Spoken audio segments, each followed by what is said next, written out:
Mother, tell your children not to walk my way. Tell your children not to hear my words, what they mean, what they say. Mother, can you keep them in the dark for life? Can you hide them from a waiting world? Oh, Mother. It's Privileged White Male Radio, second podcast of the day, making up for lost time. I, as usual, am disgusted by our press. How are you Democrats not disgusted by it? I guess if it's playing in your favor, I guess you probably don't give a shit.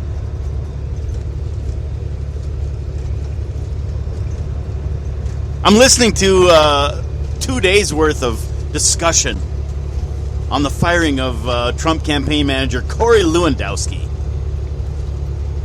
And everyone's having a field day in the media with it. Oh, it's the end. Here's the part that really bugs me. The media has been waiting for Donald Trump to implode since June of last year. I've heard this at least 50 times in the last year. Is this it? This is it. I think it's it. They salivate for it.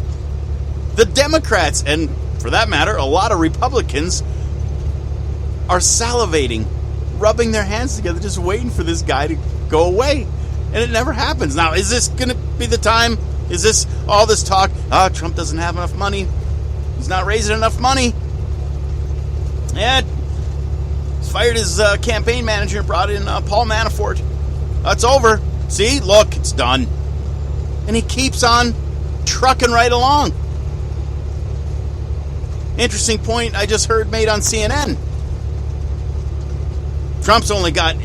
Donald Trump's only got a million bucks in reserve. You know, there's some county commissioners that have that much. Do you think that's going to be enough to get the job done?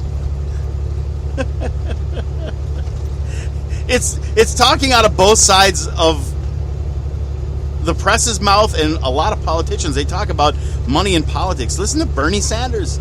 He's right.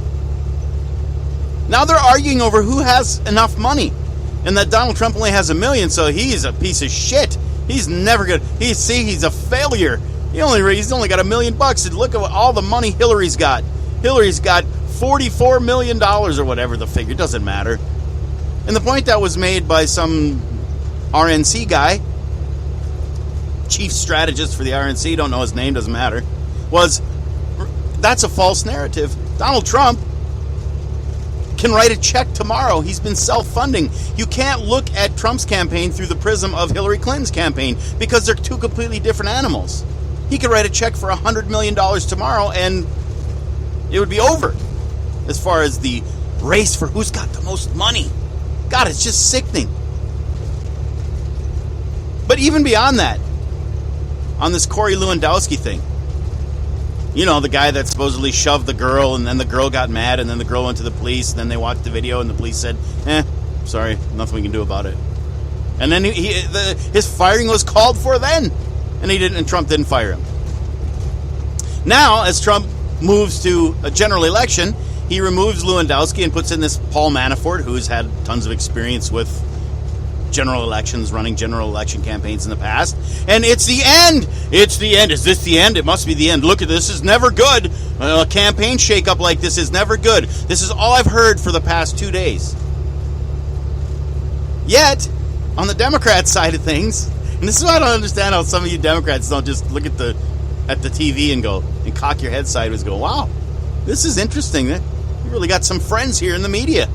Because Debbie Wasserman Shultz, the head of the Democratic National Committee, I know I broke my own rule and said Democratic because it's Democrat National Committee, but Debbie Wasserman Shultz was fired, removed by Hillary Clinton, and replaced with Brandon, I don't remember his name, doesn't matter, Brandon something. Some dude that she wanted in there. She removed the head of her party, and that's gotten zero play in the media. That's not a big shakeup. No. Removing the head of your party isn't a big deal, but if you change campaign managers, it must be the end for Donald Trump. It must be. This is it. It's finally coming. And it might be. Who the hell knows? He could totally implode before the general election. It could very easily happen. To be truthful, I'm surprised it hasn't happened yet. He's surprised everybody, but I think one thing we have to take away from this year's election cycle is, and this was said back in July and August of last year, and it's been being said since then, this is a completely new set of rules we're operating under here as it relates to politics and campaigning. Nothing applies like it used to. The game has been changed thanks to Donald Trump and Bernie Sanders. But yet, everybody's still waiting. Everybody's still frothing. And as I said, salivating for this moment to come. And you Democrats, if you're so convinced that Trump isn't going to have enough money and can't do the deal, you're convinced he won't be able to function in a general election the way he did in the primary. It's a whole different deal. There's no way he can't count on free media like he did. It's not going to be the same. Well, you should be happy with that, because you'll smoke his ass. Poll numbers are down. Trump's poll numbers are down. He's trailing Hillary. You should be happy. But when you listen to the press, it's like they're concerned. They feign concern. I don't know. I'm worried about my buddy Donnie Trump. No, you're not. Just be honest. Jesus Christ, it's just so fucking pathetic to watch these people and listen to them on a daily basis. And then to have people sit there and say, but the press isn't biased. Come on, people. Wake up. Number one, the press is totally biased to itself. That's the first thing people need to realize. If it serves the media, whatever media it is, it doesn't matter. Right, left. If it serves the media beast, that's what they'll go with. But beyond that, they lean left. Come on. I think we can all figure that out.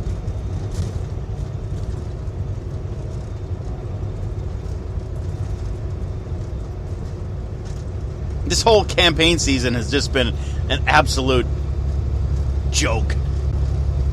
And there's more being made every day about how everyone hates these two candidates.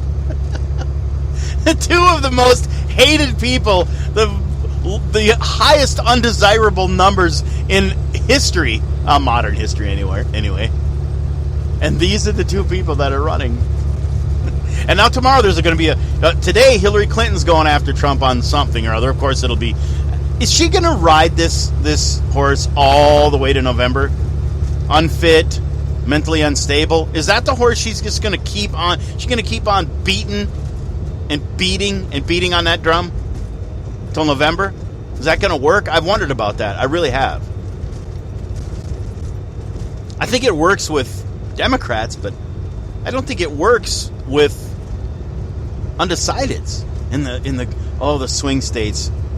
Thank God North Dakota's not a swing state. I don't have to listen to shit as far as political ads go in the national election.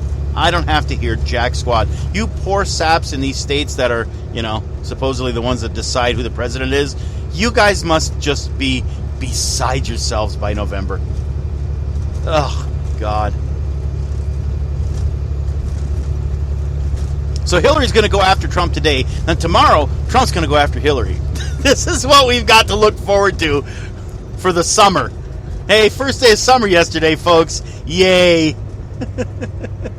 Yay. This is going to be great. God, it'll be nice when The Walking Dead comes back on in October, so I can actually turn my television back on. And trust me, I know most of you out there, if you're coming across this dumb podcast of mine and listening to it, you're probably not listening to it to hear this shit, because you don't listen. The only reason I'm exposed to it is because I'm kind of a captive audience here in the truck. I don't have a lot of choice as far as what I listen to. Well, I take that back. I do, but as far as being entertained, I get more entertainment listening to this shit on the news than just about anything else there is to listen to. I mean, yeah, I switch back and forth between music and talk radio, stuff like that, but for the most part, I just keep going back to CNN, MSNBC, flicking back and forth. All right. Second podcast of the day. I'm just, like I said, making up for slacking last week. rodgraphing@gmail.com. Thanks.